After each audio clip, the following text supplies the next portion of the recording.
Bonjour Pierre Moscovici. Bonjour. Commissaire européen aux affaires économiques et financières. Vous publiez un livre coup de gueule, on va le dire très franchement. Il est minuit en Europe. Vous y dénoncez finalement le traitement de l'Europe aujourd'hui. Vous dites on manque d'Europe.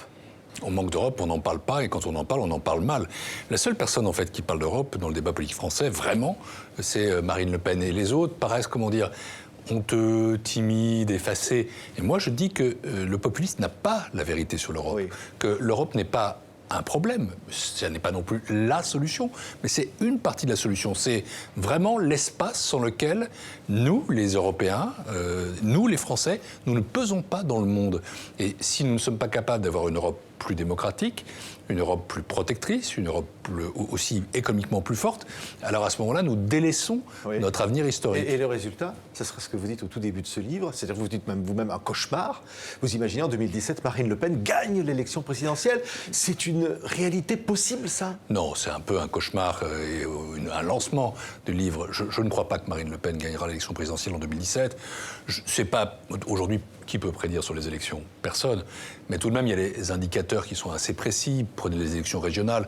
Elle n'a pas gagné une région, elle n'a même pas gagné sa région. Donc les Français ne veulent pas de l'extrême droite. Si elle fait 30, 40% au premier tour, c'est ce que j'allais dire. Ce sera déjà un choc considérable en Europe. La France a été le premier pays où l'extrême droite s'est qualifiée au deuxième tour de l'élection présidentielle. C'était en 2002, c'était Jean-Marie Le Pen. À l'époque, ça avait été un coup de tonnerre et une surprise. Cette fois-ci, la surprise serait qu'elle n'y soit pas. Mais si elle fait 30% au premier tour, si elle fait 40% au deuxième, alors pour les Européens, ce sera le signe qu'il se passe quelque chose en France, que la France se sent déclassée, déprimée, se tourne vers le populisme. Ça n'est pas fatal. Mais pour ça, il faut encore une fois porter haut ces couleurs. Et c'est la raison pour laquelle je souhaite que cette élection présidentielle de 2017 soit le vrai référendum sur l'Europe, qu'on dise non aux thèses anti-européennes et anti-euro de Madame Le Pen, et qu'on soit capable d'avoir des propositions pour renforcer l'Europe. Pas au sens du plus d'Europe, de l'Europe fédérale. Je ne suis pas Monsieur Plus et je suis lucide sur ce qui ne va pas, mais au sens d'une Europe qui, tenez, nous protège mieux, défense européenne, sécurité de nos frontières. Oui. Vous dites qu'il faut que le peuple reconquiert l'Europe, il faut aussi que l'Europe reconquiert le peuple. J'en suis tout à fait d'accord. Pour moi, la réponse au populisme, c'est pas le populisme light, mais en revanche, c'est une Europe populaire. Et moi, je suis conscient que les électeurs qui votent pour Marine Le Pen, par exemple dans mon ancienne circonscription, à Montbéliard, des ouvriers qui ont très longtemps voté socialiste et qui aujourd'hui votent pour Marine Le Pen, que les électeurs qui ont voté pour Trump, dans le Wisconsin, dans le Michigan, en Pennsylvanie, sont des gens qui se sentent perdants de la mondialisation. Et ils ont besoin de sentir que l'Europe est loin d'être le cheval de Troie de la mondialisation libérale, mais au contraire un instrument de protection et de résistance. C'est la raison pour laquelle, par exemple, je plaide pour qu'en matière de commerce extérieur, de politique commerciale, on soit capable de définir des accords de nouvelle génération qui protègent les normes sanitaires, les normes environnementales, les normes sociales, l'exception culturelle ou la différence ou la diversité culturelle. C'est ce qui a été fait avec le Canada, c'est ce qui n'a pas été fait avec les États-Unis. Et donc, je crois vraiment qu'il faut une forme de patriotisme européen et aussi une démocratie européenne qui soit plus proche du citoyen. Pour que l'Europe soit comprise et appréciée, il faut qu'elle soit plus lisible. On n'a pas besoin d'avoir un dictionnaire ou un décodeur pour comprendre l'Europe. Il faudrait aussi qu'on en parle. Vous dites vous-même dans ce livre, vous avez plusieurs fois interpellé François Hollande en lui disant finalement « tu ne mets pas assez l'Europe ». Et vous avez constaté que finalement, il ne vous a pas suivi quelque part. François Hollande a été un Européen à la fois de cœur et de raison, qui a fait progresser un certain nombre de sujets. Par exemple, sur la Grèce, si la France n'avait pas été là, le risque de voir la Grèce sortir de la zone euro était puissant. Mais c'est vrai que j'attendais de lui qu'il tienne un discours pro-européen fidèle à son ADN. Il a quand même commencé avec Jacques Delors. Mais il ne l'a pas fait, ça. Mais je vais lui lancer un appel ici, Patrick Simonin.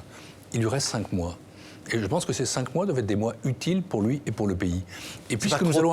C'est pas trop tard. Non, puisque nous allons avoir une campagne électorale, je pense que la voix du chef de l'État, et qui plus est d'un chef de l'État désintéressé, c'est-à-dire quelqu'un qui ne se représente pas, d'un chef de l'État en quelque sorte libre, d'un homme qui a son expérience européenne, il est temps qu'il laisse enfin parler son cœur et sa pensée européenne. Donc je profite d'être ici pour dire qu'on a besoin de ça. Et au fond, c'est ce que j'ai voulu lancer avec ce livre. Ce livre, pour moi, c'est une contribution que j'offre à tous les candidats à la présidentielle en leur disant « saisissez-vous du débat ».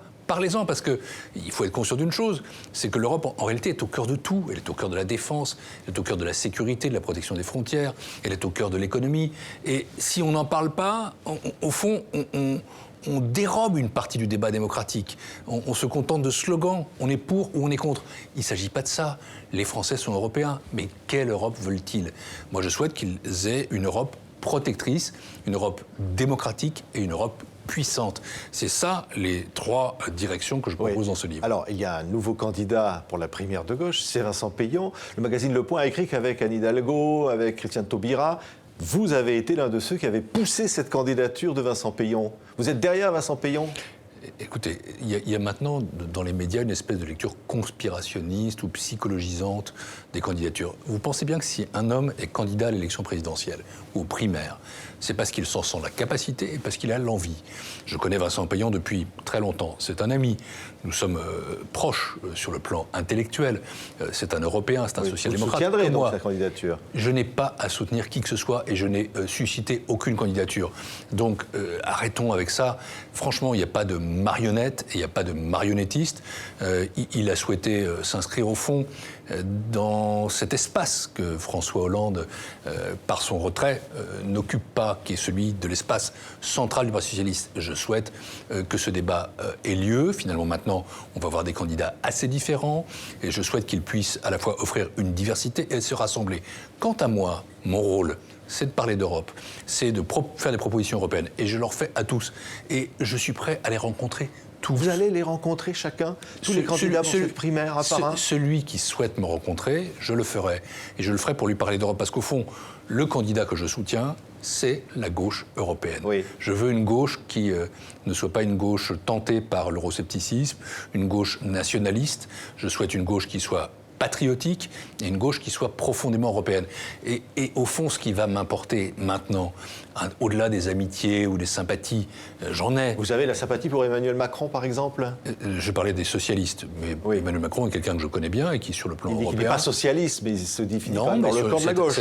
C'est un pro-européen. Le camp de la gauche, c'est bien ça le problème, c'est qu'il est dans une espèce d'entre-deux, on ne sait pas trop où, ça dépend des jours, ni droite ni gauche, et droite et gauche, un jour à gauche, un jour à droite. Mais en attendant, sur l'Europe, c'est sûr que c'est quelqu'un qui a une conviction. Non, mais je parlais des socialistes. Je suis prêt à rencontrer tous les candidats. Et vous avez raison, pas seulement les candidats socialistes, les autres aussi. Je suis prêt aussi à rencontrer le candidat de la droite.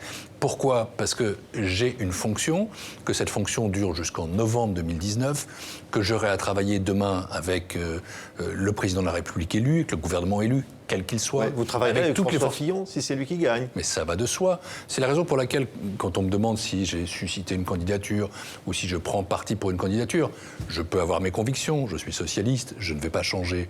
Mais simplement, j'ai un devoir d'impartialité, d'indépendance. À titre personnel, j'ai ma conviction, j'ai mon engagement. Je ne peux engager en revanche l'institution à laquelle j'appartiens, qui elle doit être impartiale et qui travaillera avec toutes les forces politiques françaises et en particulier avec le gouvernement et le président qui sortiront des urnes en 2017. Et ce que vous dites aujourd'hui, Pierre Moscovici, c'est qu'on ne gagnera pas l'élection présidentielle en France sans parler de l'Europe et sans faire des propositions pour la réformer. On peut la gagner en oubliant l'Europe ou en la déformant, mais derrière le boomerang est terrible. Parce qu'en réalité, on va raconter « je veux en sortir, je veux être contre, je veux changer ceci, je veux changer cela ». Alors qu'en réalité, ce qu'il faut faire, c'est que la France soit un moteur en Europe. La France est une puissance en Europe. C'est le cas, c'est l'Allemagne qui est le moteur de l'Europe aujourd'hui. L'Allemagne est la première puissance économique européenne. Elle a pris une très grande place politique. Pourquoi ? Parce que Mme Merkel, elle a un vrai leadership. Parce que ça l'intéresse, l'Europe. Parce qu'elle s'est investie dans tout ça. Mais rien ne peut se faire sans la France. Moi, je voudrais qu'on soit conscient d'une chose. C'est que la France a besoin de l'Europe, que la France sans l'Europe ne pèse pas dans le monde, mais que l'Europe aussi a besoin de la France. Je voudrais que la France retrouve sa confiance en elle-même et qu'elle ait une proposition européenne ambitieuse, forte, pour une Europe qui soit dans le monde plus entendue, qui soit capable de porter un message et ses valeurs. Regardez ce qui s'est passé aux États-Unis. Les valeurs européennes, c'est quoi ? C'est l'égalité entre les hommes et les femmes, c'est le refus de toutes les discriminations, c'est le refus de la peine de mort. Là, c'est un modèle que nous avons apporté face aux États-Unis de Donald Trump. Nous sommes là-dessus sur des lignes politiques, sur des traditions, sur des cultures, sur des valeurs qui peuvent être différentes. Soyons fiers d'être européens. Encore une fois, on a vu l'extrême droite a failli emporter en Autriche, on voit la Hongrie, on voit la crise en Italie aujourd'hui, après ce référendum. C'est une Europe malade aujourd'hui. Jean-Claude Juncker, le président de la Commission, dit que c'est une Europe en polycrise, plusieurs crises à la fois, et je partage ce sentiment-là. Mais quel est notre rôle à nous face à cette Europe malade? Est-ce que c'est de la délaisser? Est-ce que c'est de l'achever? Non, au contraire, c'est de travailler à son rétablissement, c'est de lui donner une force nouvelle. Et en même temps, j'ai une très grande confiance qui m'habite, et qui m'habite pour l'Europe. Vous parliez des populismes, vous parliez de l'extrême droite. Il y a eu une élection il y a 8 jours, dont on n'a pas beaucoup parlé, parce que le même jour, il y avait un référendum négatif en Italie qui n'était pas pour ou contre l'Europe, et l'Italie est un pays de très grande stabilité. C'est l'élection en Autriche.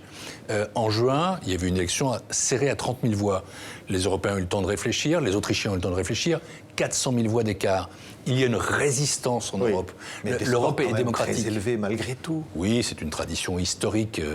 J'évoquais la France qui était le premier pays dans lequel un candidat d'extrême droite a été au 2e tour, mais l'Autriche a été aussi le premier pays, depuis la Seconde Guerre mondiale, où un parti d'extrême droite a été au gouvernement. C'était en 2000.